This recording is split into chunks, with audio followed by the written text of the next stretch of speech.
예레미야 6장 16절부터 30절 말씀을 보겠습니다.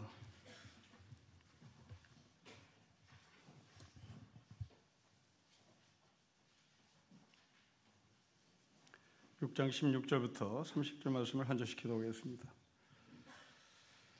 여호와께서 이와같이 말씀하시되 너희는 길에 서서 보며 옛적 길 곧 선한 길이 어디인지 알아보고 그리로 가라. 너희 심령이 평강을 얻으리라 하나 그들의 대답이 우리는 그리로 가지 않겠노라 하였으며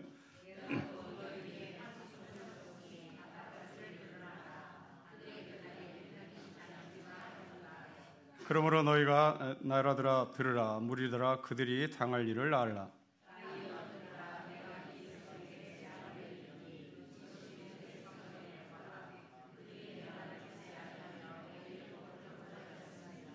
시바에서 유황과 먼 곳에서 향품을 내게로 가져오면 어찌함이냐. 나는 그들의 번제를 받지 아니하며 그들의 희생제물을 달게 여기지 않노라.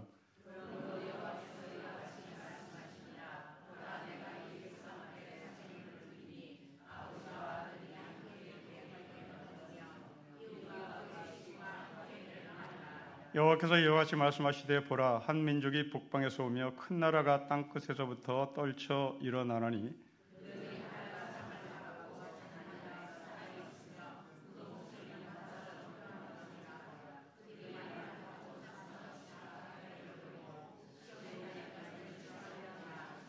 우리가 그 소문을 들었으므로 손이 약해졌고 고통이 우리를 잡았으므로 그 아픔이 해산하는 여인 같도다.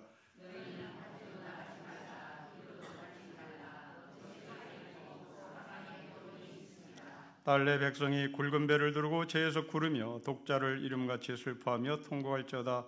멸망시킬 자가 갑자기 우리에게 올 것임이라.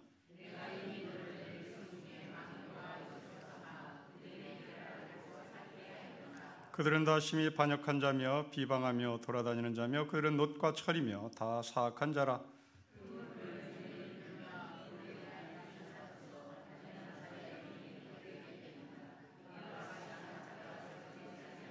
같이겠습니다. 사람들이 그들을 내버린 은이라 부르게 될 것은 여호와께서 그들을 버렸습니다. 아멘. 우리는 구약 성경이 참 어렵습니다. 왜냐하면 동떨어진 시대에 살고 있는 우리이기 때문에 그렇죠. 또한 두 번째로 구약이 어려운 이유는 신약보다 이렇게 친밀하지 않아서 그렇습니다. 우리와 동떨어진 시대의 사람들의 이야기고 또한 신약만큼 친밀하지 않아서 우리는 구약이 어렵다는 것을 이미 전제해버리는 거죠.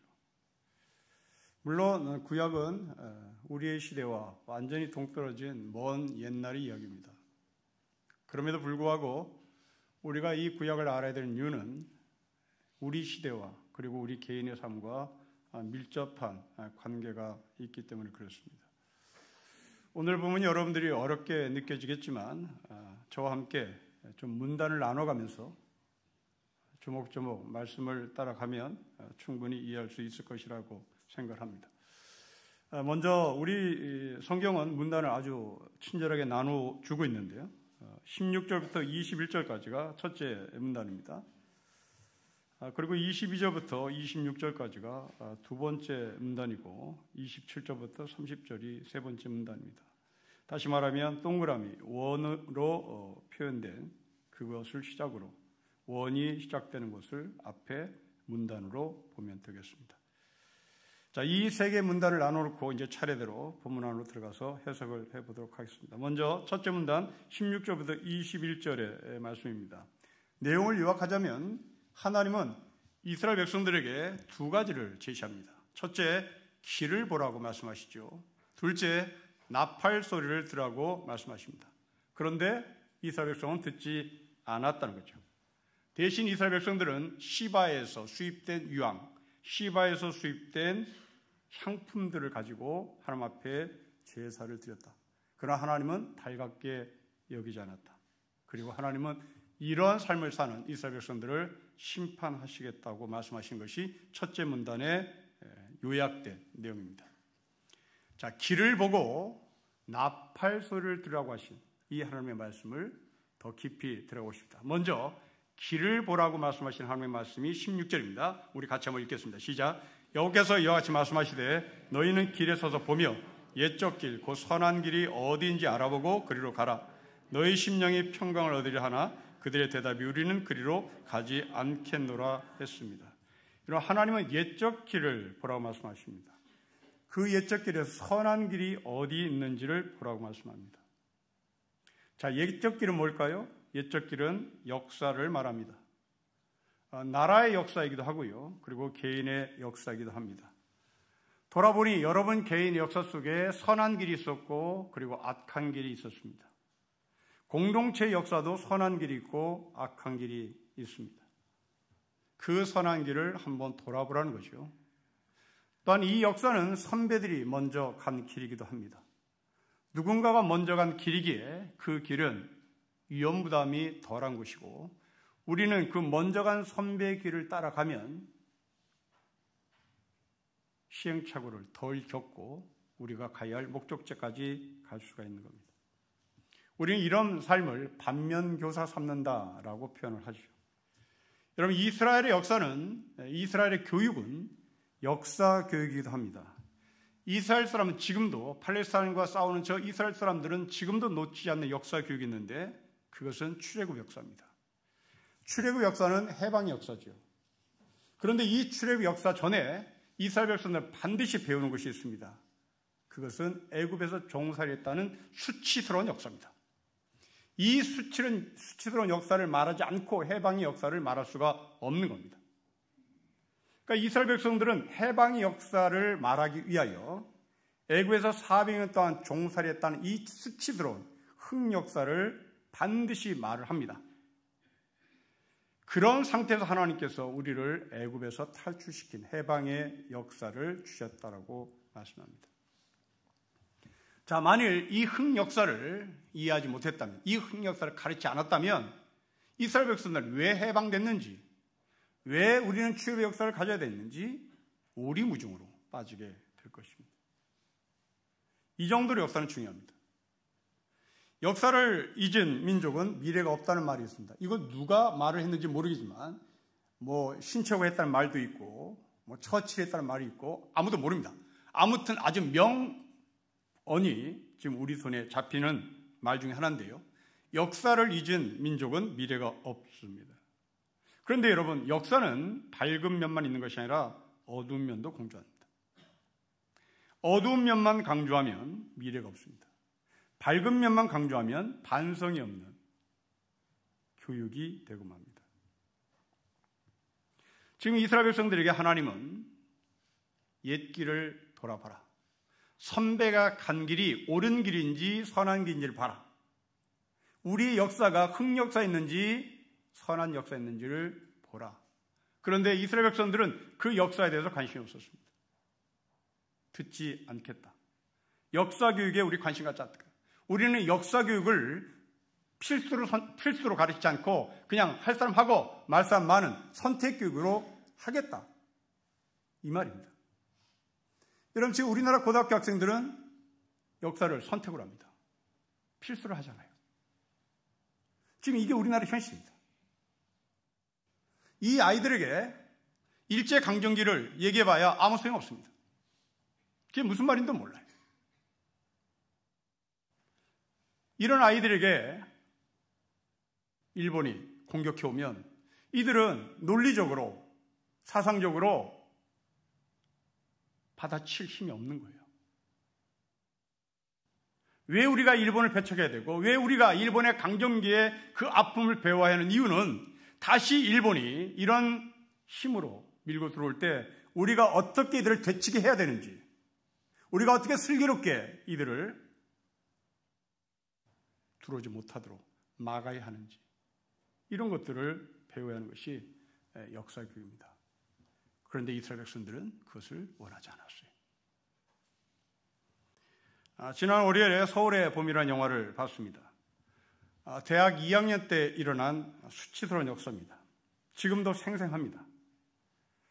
우리는 이 역사를 잊으면 이런 일은 또 반복될 수 있다라고 하는 위험성을 늘 갖고 있어야 합니다.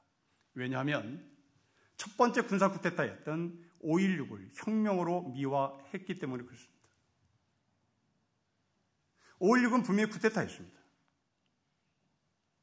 이건 반란이었습니다. 그리고 지금 역사에서는 이 쿠데타를 반란이라고 규정합니다. 그러나 5.16을 성공시킨 당시의 정권은 자신 스스로 이것을 혁명이라고 교과서에 명토박이를 했습니다. 저는 중고등학교 때 5.16을 혁명으로 배웠습니다. 역사를 정확하게 가르치지 않자 결국 그 똑같은 군사혁명이 군사 단역이 12.12라고 하는 이 서울의 봄 영화 같은 그런 일이 재현됐습니다. 성공한 쿠데타는 처벌할 수 없다. 이것이 신군부 전두환 정권의 문제를 해결하자고 주장했을 때 검찰에서 공식적으로 발표한 내용입니다. 성공한 쿠데타는 처벌할 수 없다. 이게 우리나라 검찰의 수준입니다. 여러분, 이것은 악의 길이죠. 이것은 이미 그 길을 걸어간 사람들이 토악질해 놓은 것을 개걸스럽게 다시 주워 먹는 꼴입니다. 5.16 쿠데타에 토악질해 놓은 것을 신군부는 아유 맛있어, 이걸 먹어야지 하고 개걸스럽게 그것을 무릎 꿇고 핥았던 거죠. 우리가 옛 길을 다시 돌아보면서 취할 것을 취해야 되고 버릴 것을 버려야 되는 이 분명한 역사 교육이 하나님부터 우리에게 들려왔는데 그렇게 그 역사 교육을 도외시했습니다. 왜 그럴까요? 왜 앞선 선배들이 토악질해놓은 그 지저분한 역사를 왜 후배들은 다시 그것을 무릎 꿇고 마치 비싼 뷔페 음식인 것처럼 무릎 꿇고 핥아 먹었을까요? 그렇습니다. 그들은 선한 길을 살고 싶은 마음이 없어요. 그들은 편한 길을 살고 싶은 겁니다. 선한 길을 사느냐, 편한 길을 사느냐. 여러분, 그들은 나라의 지도자가 되겠다고 말한 사람들이고 그들은 나라의 구국을 위하여 일했다고 얘기합니다. 그러나 그들의 삶 가운데는 나라를 구국한 것이 아니라 편한 길을 택한 것이죠. 만일 그 서울의 봄의 주역이었던 사람들이 역사교육을 했다면, 그리고 민족이 나갈 선한 길을 알고 싶은 마음이 있었다면 그렇게 하지 못했을 겁니다. 그들은 선한 길에 관심이 없었습니다. 그들은 민족의 길에 관심이 없었습니다. 그들은 편한 길을 지켰습니다. 그래서 거기에 나오는 전두광이라고 하는 주인공이 실패하면 역적, 성공하면 혁명이라고 외쳤던 것이죠. 그 전두광이라는 사람이 선후배들을 모아놓고 이런 말을 합니다. 너희들 왜 육사 왔냐? 왜 우리가 육사를 왔냐? 우리 다 서울대학교를 갈 수 있었던 사람들이다. 근데 왜 우리는 서울대학교를 가지 않고 육사를 갔냐?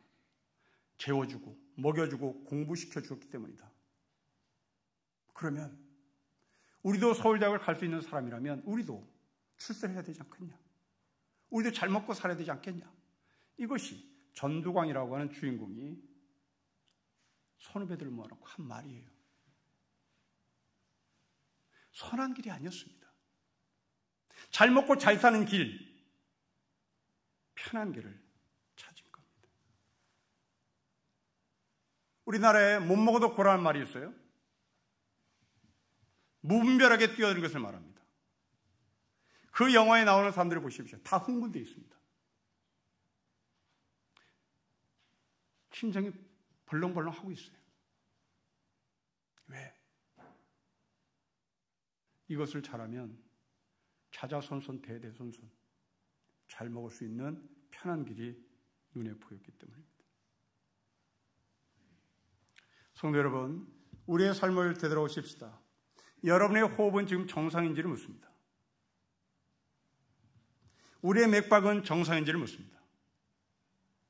만일 여러분들의 호흡이 널뛰기를 하고 있다면, 여러분의 심장이 널뛰기를 하고 있다면 왜 널뛰기를 하고 있는지를 점검해 보십시오. 지금 주가가 올라가고 있습니까? 그래서 심장이 벌렁벌렁합니까?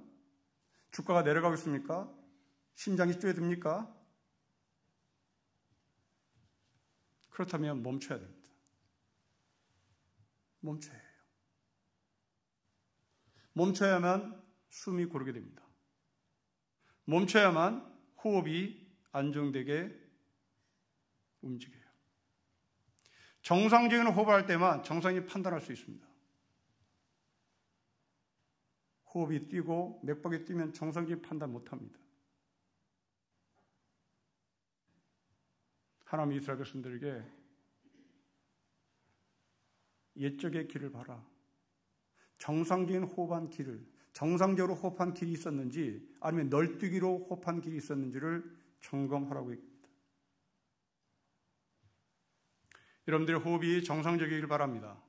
그리고 정상적인 판단을 하기를 바랍니다. 편한 길이 아닙니다. 선한 길입니다. 예수님은 편한 길을 가기 위하여 십자가의 길을 걸은 것은 아닙니다. 그건 논리가 맞지 않습니다. 예수님은 선한 길을 가기 위하여 십자가의 길을 걸으신 겁니다. 또 하나님이 말씀하셨습니다. 여러분 17절 보십시오. 우리 같이 읽겠습니다. 시작. 내가 또 너희 위에 파수꾼을 세웠으니 나팔 소리를 들으라 하나 그들의 대답이 우리는 듣지 않겠다고 합니다. 나팔 소리는 경고입니다. 지난주 새벽에 지진 경보음이 울렸습니다. 바로 이게 나팔 소리입니다. 경고입니다. 여러분, 하나님은 보지 못하는 사람에게 소리를 들려주시고 듣지 못하는 사람에게, 보지 못하는 사람에게 보여주셨습니다. 그런데 앞선 사람들은 길을 보지 않았고 17절의 사람들은 나팔 소리를 듣지 않았습니다. 인디언들은 말을 타고 가다가 일부러 멈춘다고 해요. 그들의 문화라고 하는데, 그들이 길을 가다가 말을 타고 가다가 길을 멈추고 내리는 이유는 자신이 달려온 쪽을 다시 되돌아본다는 겁니다. 이유는 내가 너무 빨리 왔을까 봐. 다시 말하면 내가 너무 빨리 말을 채찍질해서 달렸기 때문에 혹시 내 영혼이 따라오지 못했을까 봐 멈춘다는 거예요. 여러분, 인디언들은 우리의 문화에 비하면 훨씬 떨어지는 사람들입니다. 그런데 이 인디언들이 내 영혼이 내 말 뒤에서 혹시 허걱허걱대고 따라올까 봐 멈춰요. 우리는 이런 문화도 있었으면 좋겠습니다. 여러분, 월요일부터 수요일까지 얼마나 바빴습니까? 그 영혼은 어디 갔어요? 여러분의 영혼이 지금 어디가 있습니까? 어디 있는지도 모를 정도면 우리는 정신줄 놓은 거죠.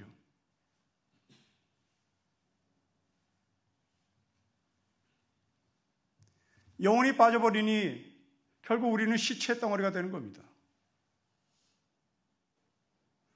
우리는 이것을 좀 더 유식하게 좀비들이라고 얘기하죠. 그리고 우리 스스로 좀비라고 스스로 자기 정체성을 정하는 사람도 있습니다. 나는 영혼이 없는 존재. 너무나 바빠서 영혼이 어디로 실종됐는지 모른 채. 왜요? 하나님의 경고를 듣지 않았고 하나님께서 다시 삶을 되돌아보고 선한 길이 있었는지 악한 길에서 너는 허덕대고 있었는지를 보라고 하시는 그 말씀에 우리는 관심을 갖지 않았습니다. 결국 이스라엘 백성들은 가장 중요한 것을 잃어버렸던 것이죠. 봐야 할 길을 보지 않았고 들어야 할 나팔 소리를 듣지 못했습니다. 그러면 뭘 중요하게 여겼길래 길을 보지 않았고 뭘 중요하게 여겼기에 경고를 듣지 못했을까요? 여러분 20절에 이것을 중요하게 읽습니다. 여러분 20절 보십시오. 같이 읽겠습니다. 시작. 시바에서 유황과 먼 곳의 향품을 내게로 가져오면 어찌함이냐. 나는 그들의 번제를 받지 아니하며 그들의 희생제물을 달게 여기지 않겠다고 했습니다. 이들이 중요했던 것은 번제와 희생제사를 중요하게 했습니다. 네, 좋습니다. 번제, 희생제사, 예배를 중요하게 여기는 것은 누가 뭐라고 얘기했어요? 그런데 문제는 자신의 과거를 반면교사 삼지 않고 예배를 드린다면, 하나님의 말씀을 듣지 않고 예배를 드린다면 그 예배는 무슨 예배였겠냐 하는 겁니다. 두 번째로 이들이 드리는 예배에 제물 들어보십시다. 20절 말씀을 다시 보십시다. 시바에서 유황과 먼 곳에서 향품, 모두 다 수입품입니다. 모두 다 수입품이에요. 구하기가 힘든 겁니다. 가격도 만만치 않은 거예요. 우리의 언어로 얘기하면 샤넬이고 우리의 언어로 얘기하면 크리스찬 디올입니다. 이 샤넬과 크리스찬 디올을 하나님 앞에 지극정성으로 올려드립니다. 여러분, 이 크리스찬 디올을 사왔다는 것은, 샤넬을 사왔다는 것은 소문이 들렸다는 거잖아요. 시바에 이렇게 좋은 화장품이 있어. 그게 들린 겁니다. 이들은 하나님의 경고를 들어야 되는데, 하나님의 나팔 소리를 들려야 하는데, 샤넬이 좋대, 크리스찬 디올이 좋대, 그 소문이 들린 거예요. 그리고 그 소문을 따라 가서 물건을 본 거예요. 16절에 길을 봐야 할 사람들이, 16절에 하나님께서 제시한 선한 길을 봐야 될 사람들이 우리는 싫어요 하고 크리스찬 디올을 보러 간 것이고, 하나님의 경고를 들어야 될 사람들이 샤넬에 대한 소문을 듣고 쪽으로 달려갔던 거죠. 자, 이것을 하나님께서 뭐라고 말씀하십니까? 20절에 나는 달게 여기지 않는다. 받지 않겠다는 거죠. 크리스찬 디올을 안 받겠어. 샤넬을 나는 안 받는다고. 왜 이걸 가져왔어? 지금 하나님께서 그렇게 말씀하시는 거예요. 여러분에게 누군가 샤넬 백을 갖고 왔다면 받을 근거가 무엇입니까? 받지 말할 근거가 무엇입니까? 그런데 이들은 받을 근거, 받지 말할 근거 소용없습니다.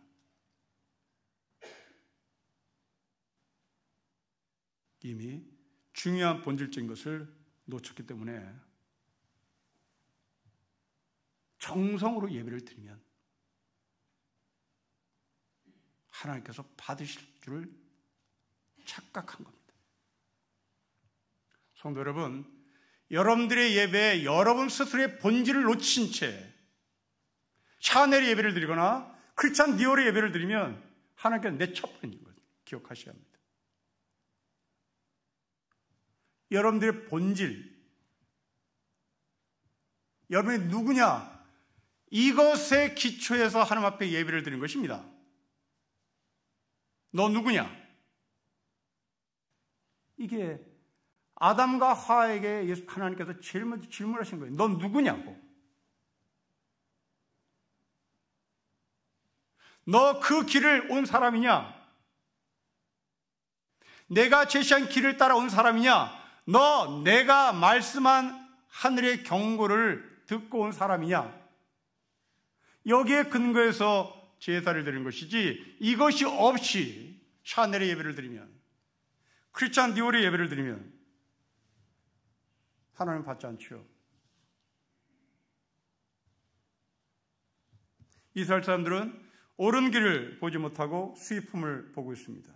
이스라엘 백성들은 나팔 소리를 듣지 못하고 시바에 좋은 화장품이 있다는 소문을 들었습니다. 하나님께 그것을 갖다 바쳤습니다. 하나님은 거절하셨습니다. 당연히 거절하시죠. 왜요? 본질이 사라진 지극정성의 제사였기 때문에 그렇습니다. 성도 여러분, 우리는 늘 정성스럽게 예배드리자고 말합니다. 네, 동의합니다. 그렇게 하셔야죠. 그러나 먼저 여러분들이 정리해야 될 것이 있습니다. 내가 누군지를 정리하고 정성으로 예배드리십시오. 내가 누군지도 모른 채 정성으로 예배드리는 것은 바로 시바의 화장품을 들고 하나님 앞에 나와 예배를 드리는 꼴입니다. 하나님의 음성을 듣지 못하는 정성제사, 하나님의 길을 걷지 못하는 정성제사, 그것은 하나님께서 받지 않습니다. 우리는 말씀의 귀를 기울이는 예배를 드리고 있는가? 하나님의 길을 걷고 있는 예배를 드리고 있는가? 아니면 하나님의 길이 없는 샤넬 예배, 하나님의 음성을 듣지 못하는 시바의 화장품, 그 예배를 드리고 있는가를 한번 물어봤으면 좋겠습니다. 하나님은 이 제사를 거절하신 후에 이 샤넬에 빠져있는 크리스찬 디올에 중독되어 있는 이 이스라엘 백성들을 바벨론을 동원시켜서 꺾겠다고 말씀하십니다.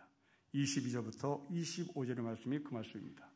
그 가운데 여러분 22절부터 24절의 말씀을 저와 같이 읽겠습니다. 시작.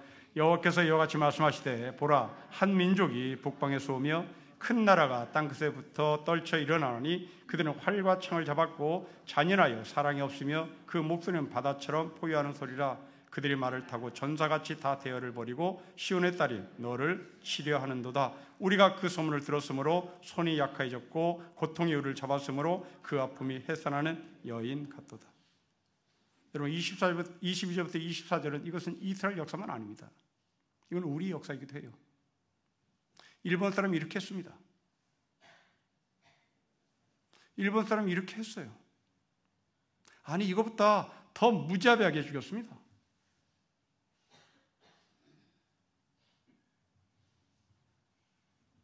올해가 간토 대지진 100주년을 맞이하는 해입니다. 9월 1일이 일본의 방제의 날입니다. 우리로 얘기하면 훈련의 날이에요. 그날이 간토 대지진이 일어났던 날입니다.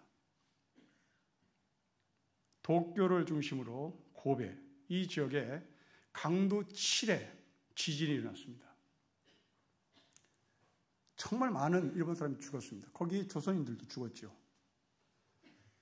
당시 일본 정부가 인기가 없었습니다. 그래서 많은 민심이 이제 정치를 잘못했다는 쪽으로 여론이 돌아가고 있었습니다.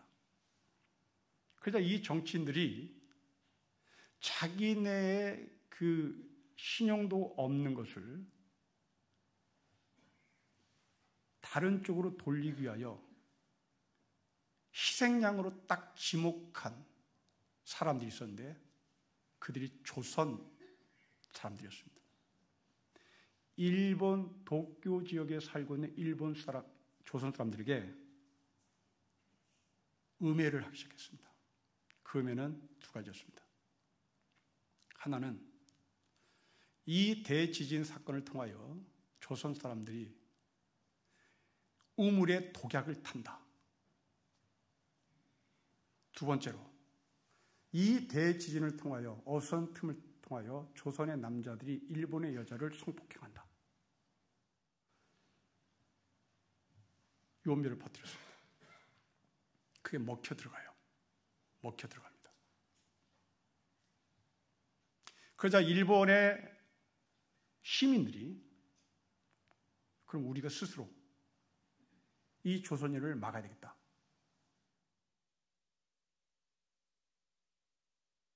그로 인하여 자경단이라고 하는 우리나라의 향토예비군 같은 겁니다. 자경단을 구성합니다. 그리고 이 자경단들이 조선 사람을 색출하러 다닙니다. 생각은 다 비슷하잖아요. 그래서 이 일본 사람이 조선 사람인지 알 수 있는 유일한 방법을 딱 하나 찾아냅니다. 일본말을 하긴 하는데 일본 사람만이 할 수 있는 단어, 외국인들은 아무리 말을 해도 노력을 해도 안 되는 단어, 그 단어가 15엔 50전이었습니다. 이게 타금이라 그래요.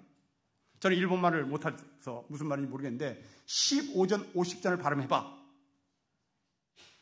해서 못하면 바로 사람을 죽이는데요. 일본 사람들이 일기에 써놓은 내용들입니다. 그 자경단을 바라봤던 일본 사람들이, 일본 어린아이들이, 여자들이 일기에 쓴 것들이 지금 남아서 내려오는데 그 일기 가운데 이런 일이 있어요. 조선 사람을 4명쯤 세워놓습니다. 그리고 자신들이 있는 이 죽창이 얼마만큼 사람을 찌를 수 있는지 내기를 하는 거예요. 15엔 50전이라고 하는 발음을 못한 조선의 남자들, 여자들을 태워놓고 죽창을 찌르는 거예요. 그 4명을 뚫고 나가는 사람도 있고 못하는 사람이 있다.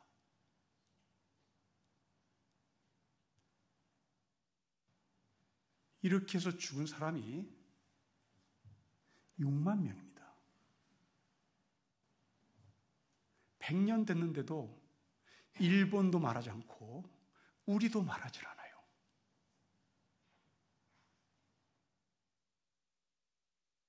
이게 구약의 역사이기도 했고 우리 역사이기도 한 거예요. 뭐 임산부에 죽으면 말할 것도 없고 이게 일기에 남아 있어요.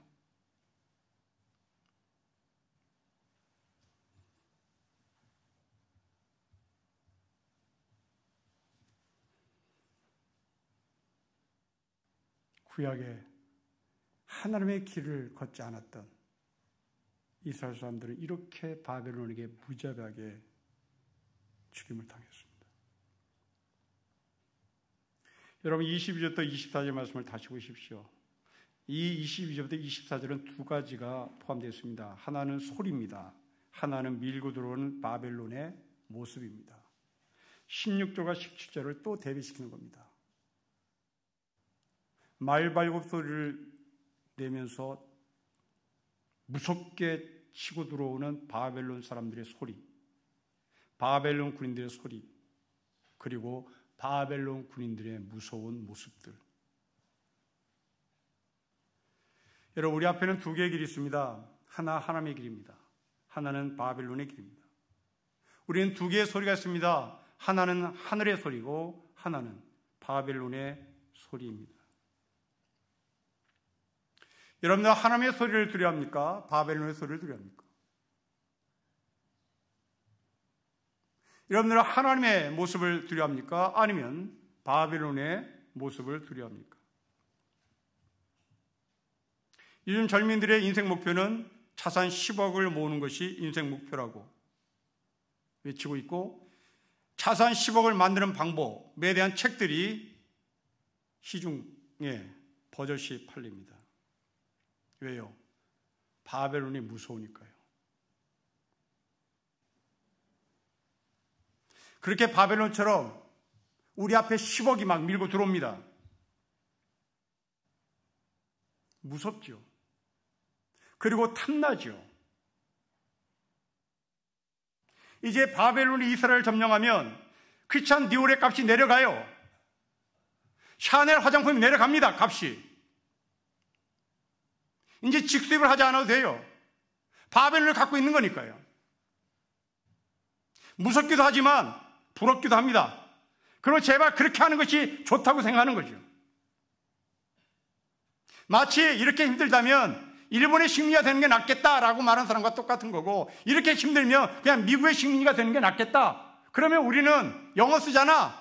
우리는 그렇게 영어 공부하지 않아도 되잖아. 우리의 모국어가 이제 영어 되는 거잖아. 이렇게 말하는 사람과 똑같은 거죠. 이로 인하여 하나님의 길이 보이지 않고 이로 인하여 하나님의 음성이 들리지 않습니다. 그 결과 24절과 같은 상태가 된 것이죠. 손이 약해졌고 아픔이 해산한 여인같이 그렇게 비참합니다. 이제 영어 공부를 하지 않아도 될 줄 알았는데 웬걸 해산한 여인처럼 고통곤데 있습니다. 25절 보십시오. 우리 같이 읽겠습니다. 시작. 너희는 밭에도 나가지 말라, 길로도 다니지 말라, 원수의 칼이 있고 사방에 두려움이 있다. 여러분, 이 25절도 우리의 역사에 그대로 있어요. 어릴 적 옆집에 살았던 친구 어머니가 경험한 이야기를 지금도 제가 기억납니다. 6.25 때 북한군이 동네 여자들을 잡아간다는 소문이 팽배했다는 거예요. 그래서 얼굴에 숯검댕이를 치고 숯검댕이를 바르고 조심조심 다녔다는 겁니다. 왜 숯검댕이를 쳤을까요? 왜 발랐을까요? 못생기면 안 잡아갈 줄 알고 순진했던 거죠. 못생기면 안 잡아가는 줄 알고 그 순진한 시골 아낙네들이 수치로 얼굴을 검게 칠했습니다. 요즘은 고려 거란 전쟁이라는 드라마가 인기가 있는 것 같습니다. 그 드라마를 보면 거란족들이 고려족들을 포로로 잡아서 화살바지로 세우잖아요. 심지어 어린아이까지. 뭐 여자는 말할 것도 없고. 여러분, 인간의 세상은 늘 이런 것이 존재했습니다. 하나님을 등진 하나님의 사람들에게 들려오는 마지막 현실. 하나님의 길을 버렸더니 사방에 두려움뿐입니다. 어디를 둘러봐도 희망이 보이지 않습니다. 여러분, 돌아온 탕자를 보십시오. 돌아온 탕자는 혹 있게 집을 나갔습니다. 그런데 돌아온 것은 빈털털이었습니다. 이스라엘 백성은 하나님의 길이, 하나님의 음성이 귀찮았던 거죠. 돌아온 탕자처럼 이들은 호기 있게 밖으로 나가봤습니다. 비참하게 당했고 무섭게 죽었습니다. 사랑하는 성도 여러분, 저는 다시 여러분들에게 말씀을 드리고 싶습니다. 여러분의 눈과 귀는 어디를 향해서 열렸습니까? 세상을 향해서 열렸을 때 우리는 고립된다는 것을 잊지 말아야 합니다. 세상이 나를 포위하고 있기 때문에 그렇습니다. 자산 10억 모으기, 거기에 여러분들은 이미 포위가 되었습니다. 왜냐하면 그 자산 10억 모으기는 인생의 목표가 선한 길이 아니기 때문에 그렇습니다. 10억 모으기는 선한 길이 인생의 목표가 아니라 편한 길을 인생의 목표로 잡았기 때문입니다. 그 길은 결코 편하지 않습니다. 선하게 돈을 버는 것이 아니라 편하게 돈을 버는 것을 찾으려고 하는 것이 지금 이 시대의 젊은이들인 것 같습니다. 이건 분명 망하는 길입니다. 여러분 아이들, 여러분 아들들, 딸들 인생 목표를 10억이라고 목표를 정한 것을 보고 잘했다고 말하면 여러분들은 같이 죽는 겁니다. 그때 어머니로서 아버지로서 말씀하십시오. 선한 길을 가라고. 선하게 사는 것이 바로 하나님의 백성들이 살아갈 길이라고 말씀하시는 겁니다. 그런데 이들은 절대 듣지 않았습니다. 결국 돌아오지 않았습니다. 그러면 돌아오지 않게 됐을 때 어떻게 될까요? 여러분 27절부터 30절 보십시다. 특히 28절을 볼까요? 우리 같이 읽겠습니다. 시작. 그들은 다 심히 반역한 자며 비방하며 돌아다니는 자며 그들은 녹과 철이며 다 사악한 자들입니다. 여러분, 녹과 철인데 왜 사악한 자입니까? 녹과 철은 편리한 거잖아요. 이건 10억 재산 가운데 있어야 할 힘이잖아요. 그런데 사악하게 됩니다. 30절을 보십시오. 더 기가 막힌 말씀합니다. 사람들이 그들을 내버린 은. 왜 은을 내버려요? 유진 피터슨은 이 내버려진 은을 패석이라고 얘기했습니다. 아무 쓸모없는 돌.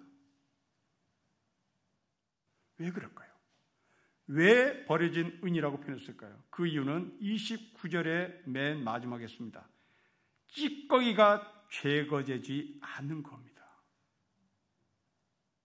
아무 쓸모없는 은이에요. 빨아도 걸레일 뿐인 거예요. 걸레가 비단 안 되는 거예요. 은인데 은의 가치를 전혀 갖고 있지 못한 거예요. 아무리 은을 재련시켜도 거기에 불순물이 남아있어서 이건 못 쓰겠어요. 이게 10억을 인생 목표로 두는 편안한 삶을 살고자 했던 사람들의 마지막 결론입니다. 여러분, 이 말씀은 우리 한국교회 하는 말씀인 것 같습니다. 역사를 잃어버린 한국교회, 바벨론을 그리워하고 시바의 향수를 그리워하는 교회, 그래서 정성적인 예배를 드리는 한국교회, 생명의 길을 버린 정성스러운 예배, 생명의 길을 버려버린 향기 나는 예배, 생명을 잃어버린 히바스 리갈 같은 비싼 술들을 뿌리는 교회, 더 이상 당금질을 해도 폐석으로만 남을 수밖에 없는, 버려진 은으로만 남을 수밖에 없는 한국교회가 되지 않았나 싶습니다. 이제 우리를 되돌아보십시다. 내가 걸어온 길을 되돌아보십시다. 자신을 점검해 보십시다. 여러분들이 정성 없다는 말 아닙니다. 정성 이전에 내 길이 선한 길인지를 묻습니다. 정성 이전에 내가 하나님의 음성을 제대로 듣고 사는지를 묻습니다. 심판날에 폐석으로 던져지는 버려진 은이라는 소리를 듣지 않는 신림교회 성도가 되시기를 주의 이름으로 축복합니다. 기도하겠습니다. 하나님 아버지, 이들의 예배가 정성스러운 예배였습니다. 그러나 길이 잘못된 정성스러운 예배, 하나님의 음성을 듣지 않고 바벨론의 음성을 들었던 정성 예배, 그것은 폐석이라고 말씀하신 것을 저희가 아멘으로 받았습니다. 날마다 정성스러운 예배 드리자고 외치는 우리에게 정성스러운 예배를 드리기 전에 내가 가는 이 길이 선한 길인지 생명의 길인지를 먼저 묻고 예배에 참여케 하옵소서. 잘못된 길에 들었으면 다시 올바른 길로 들어서서 그 자리에서 예배를 바꾸고 예배를 제대로 다시 올려드리고, 그로 인하여 우리는 버려진 은이 아니라 쓸모있는 은이라고 칭찬받고 인정받는 참된 예배자로 살게 하십시오. 주 예수 그리스도의 이름으로 기도합니다. 아멘.